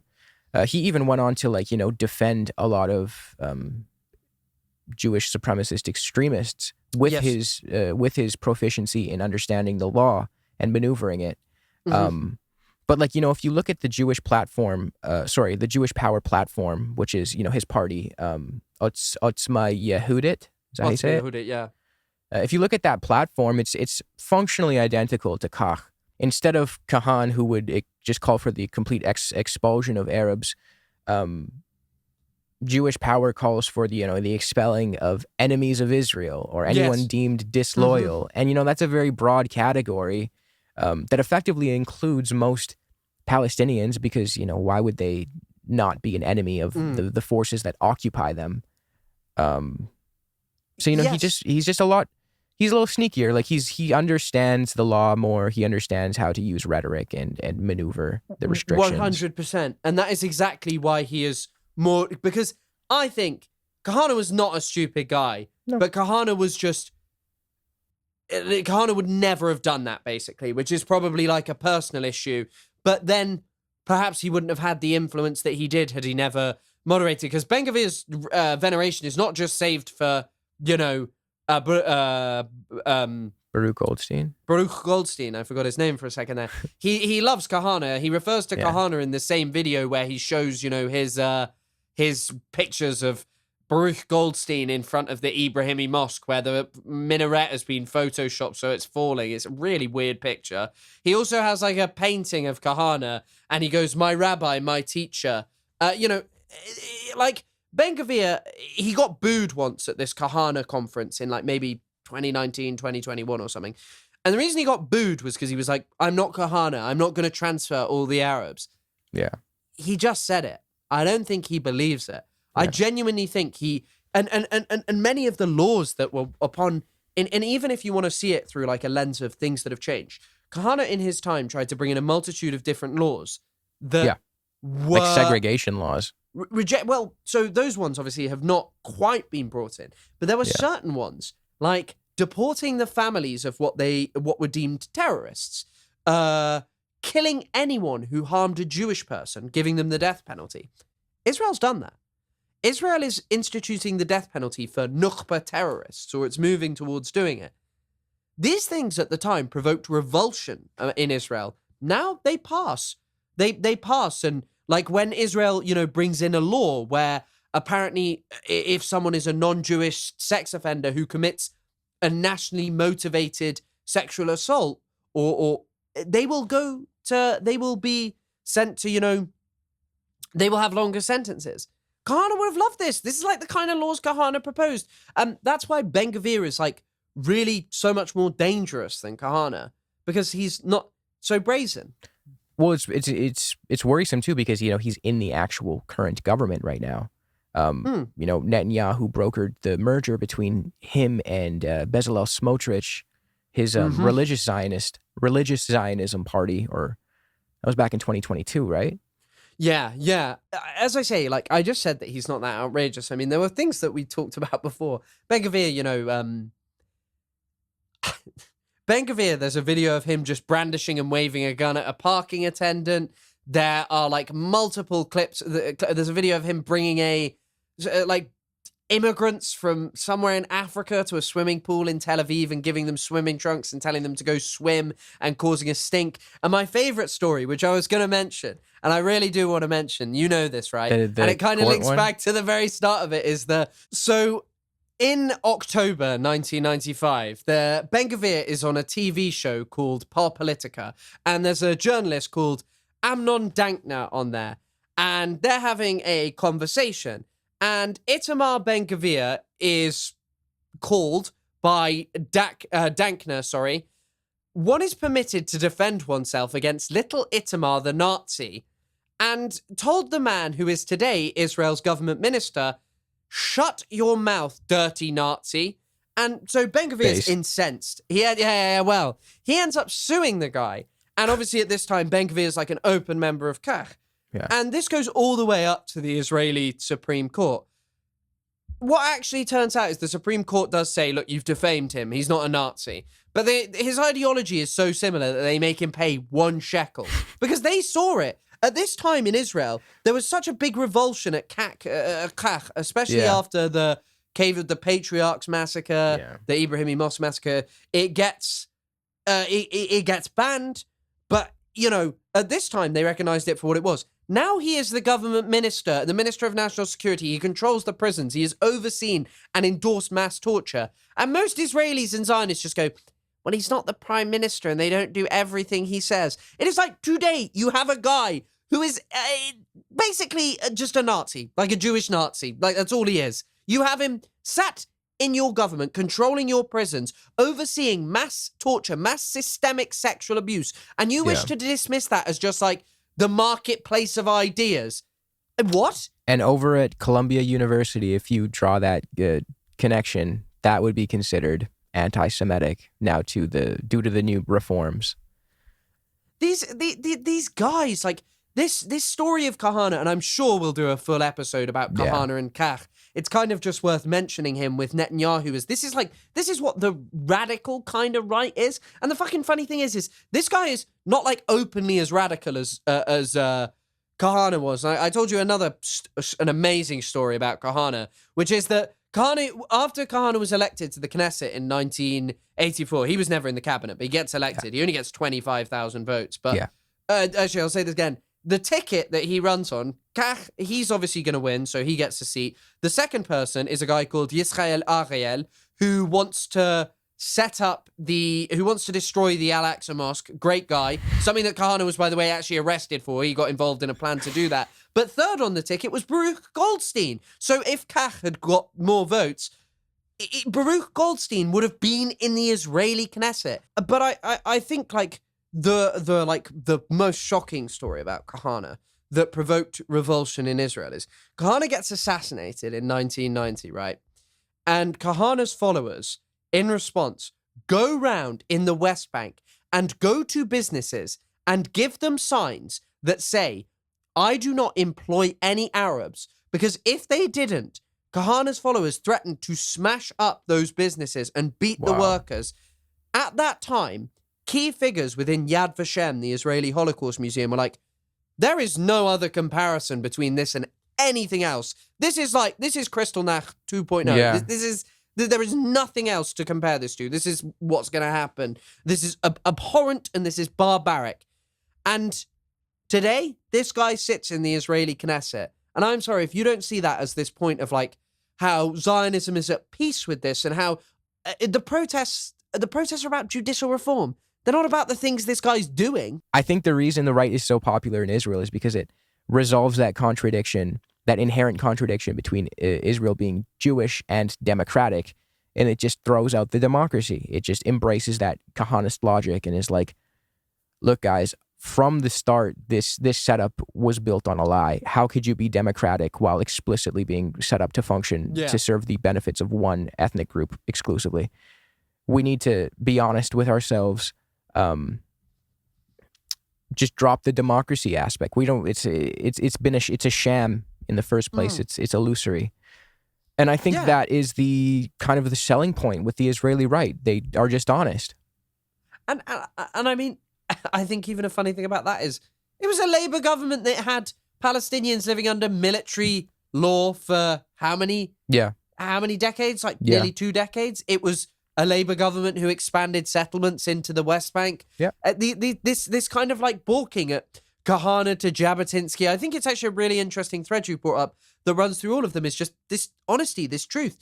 Kahane is frank. He always used to say, I say what you're all thinking. And this, I am the embodiment of Zionism.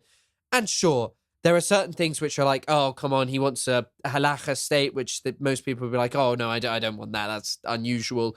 He also wants to, I don't know if you know this, he wants to rename Israel, or wanted to the Kingdom of Judea to keep line with Davidic lineage.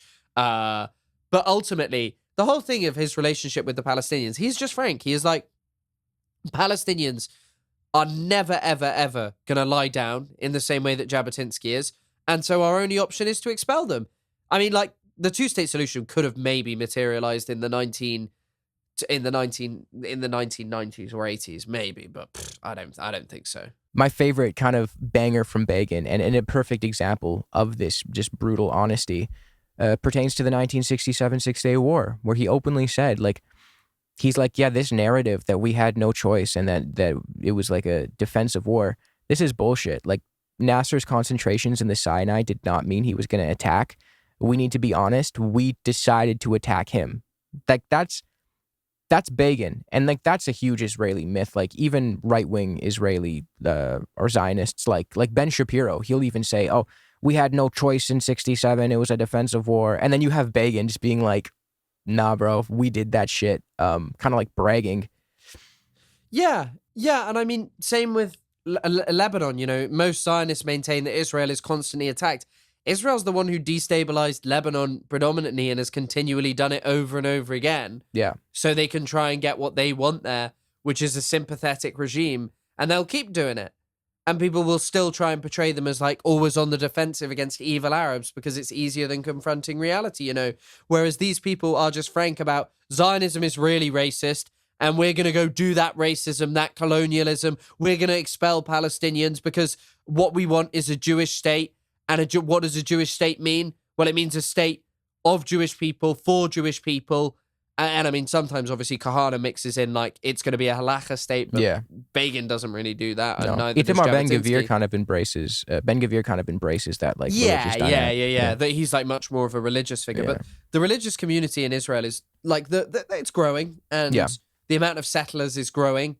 It's like, you know, 700,000 in East Jerusalem, the West Bank. And so you're kind of just like reaching in a critical mass of a huge number of people who are committed to the idea that Israel should never give up even a tiny amount of land to the Palestinians. And so where do you go? Where do you go? And people who still purport that there can be a two-state solution, how's that going to happen with these people? Like, these people are extremists who have been afforded years and years to grow in strength, to learn how to fight in the Israeli military. I mean, you know, did you know this, that Yigal Amir, who was the assassin of Yitzhak Rabin, he was like known as specifically by his commander as like a horrible guy, like that he was specifically cruel when they conducted raids in the Jabalia refugee camp in Gaza, that he'd humiliate Palestinians for fun. And the skills that he used to kill Rabin were pretty much ones that were just learnt when he was in the Israeli military. His brother was carving dum bullets, where like you carve into the bullet so they break apart inside someone, and it's like a higher guarantee the wound's fatal. And he was also making car bombs. But like, yeah, I think that this is kind of the point I've always felt about the Israeli far right. And I think in a full episode about Kahane would probably talk about this as well. From Jabotinsky to Begin to Kahane to Ben-Gvir, all of these people just say what the Israeli government is doing and be frank and don't hide. I think if the one thing that I want people to kind of take away from this episode is yeah, obviously the Israeli right is brutal and horrible. That's not that hard to spot, even from like a liberal Zionist perspective. But I think it shines a light on, just how honest they are. And when you contrast that to the behavior and the attitude we see from like the Israeli left, purported Israeli left, relative left, they ultimately, come together when need be to serve their ultimate shared goal, which is the establishment and maintenance of an ethno-state in Palestine. We can see back when like the Haganah would support the Irgun as they committed terrorism in the King David Hotel, in the village of Deir Yassin. We could see it when it comes to settlement expansion. Like they're ideologically essentially in lockstep when it comes to that sort of expansion. We can see when it comes to preventing statehood for the Palestinians. Like, sure, the Israeli left will maybe like pay lip service to it, but at the same time, when it comes down to it, the Israeli left is not interested in providing the Palestinians with a sovereign, contiguous, viable state. Ehud Barak was not in 2000. Yitzhak Rabin was not during the Oslo peace process. He openly said he wasn't willing to give them a full state. He wanted to give them less than a state. Yeah. So you have this movement, Zionism, which is fundamentally a far-right ethno-supremacist movement. And if you want to compartmentalize it into the extremists, the radical right-wing ones, and like the, liberal or relatively left-wing ones, that's fine. But at the end of the day, this is still one big right-wing movement. All the right-wingers, relative right-wingers are doing is they're just more honest about it. Yeah. I think that's a fantastic summary, to be honest. I don't really have any. I think it's kind of interesting that each thing we've talked about has literally pointed towards this. This has always been the argument that I would have made, and like I wrote about this at university, this kind of stuff of how I don't really see the major difference across the Israeli right to the left, because ultimately it's the same goal. Yeah, I think that's something, especially in my work lately, is something that I've been really trying to drive into the discourse, because you see like a lot of people, even a lot of people that you and I kind of like take aim at and criticize are self-proclaimed liberal Zionists. And I guess our goal with that has been to highlight how that should not be like a shield from criticism. It doesn't make them much better. They're still proponents of a racist, ethno-supremacist ideology and project. No, 100%. I totally agree with you. I think that I think that there's this thing of like the early, like it's the Iron Wall, isn't it? He called Palestinians the natives, and what he said was that Palestinians will resist. And this is not some like amazing revelation. It's just because, you hear like an early Zionist saying it. What it is just a basic acknowledgement of reality, which is no human being, no people give up their collective inheritance for free. The future land that they will get, they're not going to give that up just because, someone said they are. It's not going to happen.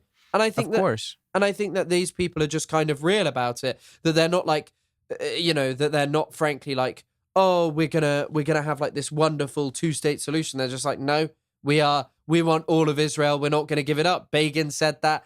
And then you get these, ever since Begin was elected, you have these small interims where maybe you have someone like, Rabin, where he moves a little bit more towards it, or Ehud Olmert, who's like, oh, I'm going to make peace. But fundamentally, none of them take the step, the singular step, which would prove it, which is to uphold basic international law, to just go, no more settlements. This stuff is against international law. I don't care about your religious ideology. It is zealotry. It is inappropriate. It is unacceptable. If we want this two-state solution, we have to undo it. The settlements have always made a two-state solution impossible, and that's why Israel didn't negotiate about them properly in the Oslo Accords, that they were like, oh, that's a 5-year interim issue, in spite of how significant they are. That's why they didn't destroy even their Hebron settlement, which they had the support to do and the ability to do after the assassination of Rabin, because many people saw it as a result of these extremist preachers who've killed the Israeli peace-loving prime minister, and people were shocked and repelled by it. And they could have done it maybe even after the Cave of the Patriarchs, the Ibrahimi Mosque massacre. They could have done it then, but they didn't, because they didn't want to. That is, in order to like kind of take this to achieve something like this two-state solution at that point, they would have they would have had to done something that was like conceived of as impossible, to take like an irreversible step where it was like, never can we allow this. Never again can we settle Palestinian land. But of course, they didn't. No, they didn't. And in fact, during the Oslo process, settlements doubled, right? Yeah. Some estimates say they tripled. I feel like that statistic in and of itself is undeniable proof that the Israeli purported left is full of shit, completely full of shit, and they share the same goal as the Israeli right. And just the Israeli right is honest about it. And when it comes to that, at least I have the respect for their honesty. Like, we know what we're dealing with. Frankly, yes. I mean, yes. It's hard to really add anything because yes. Yeah, like would I respect someone who is like, no, we only invaded, started the 6-Day War because we had to. We were under threat. It was an existential threat. When I know that's bullshit, and then you have Begin being out here saying like, yeah, no, we started that shit. Nasser's concentrations didn't mean anything. It was all up to us. I respect that more because at least I'm like, okay, he's just saying it. Like, he's being honest. He's confirming what I know to be reality, and he's not pussyfooting around the way like a left-wing leader would. Yeah, 100%. 100%. Well, I mean, this episode, we had so much planned for this episode, but always talking about the Israeli far right and Britain's history in the Middle East is just always far too exciting for me, and I can never contain myself, and I feel like Isaac is just the same. Hence why we have... at the seams. Yeah, so hence why we have such great chemistry. But I think that this will be the end of, well, I don't think, this is the end of this the second episode of No Politic here. Thank you guys for all watching. Thank you for the positive reaction to the first one. Obviously, I've been Chris Kunzler, and this has been Isaac. Is there anything that you want to close with, Isaac? Roger over, brother. I'm trying to keep to the to the tradition. No, I guess the probably the only closing thing. So, yeah, just keep watching. Thank you for all the support on the first one, and we look forward to seeing you next week, where we have a special guest. I don't know if we should say it yet. Yeah, I wasn't sure if I was allowed to say the guest, but yeah, and the person, they will be one of Mary. I'm keeping it gender neutral and also ambiguous because I've gone woke. It will be a person. I keep accidentally nearly giving the gender. It will away. be a human. Yeah. But we'll have a person on next week, and then they'll be the first of many different guests talking about many different topics as we kind of work our way through whatever we're doing. But thank you guys all again for listening. Tea, all I'll say is the tea will be spilled next week. Oh, yeah. I feel like I may have mentioned at some point somewhere who it is, but let's just pretend. Let's just think I haven't. Let's just keep the notion that I haven't. Keep the air of mystery so people will definitely listen and tune in next week if they've listened to this near enough 2-hour podcast. But yeah, thanks, Isaac. Yeah, man. Always great to talk to you. Keep being brilliant and beautiful. Thanks, man. You too. All right, man. Roger over. Roger over, dude.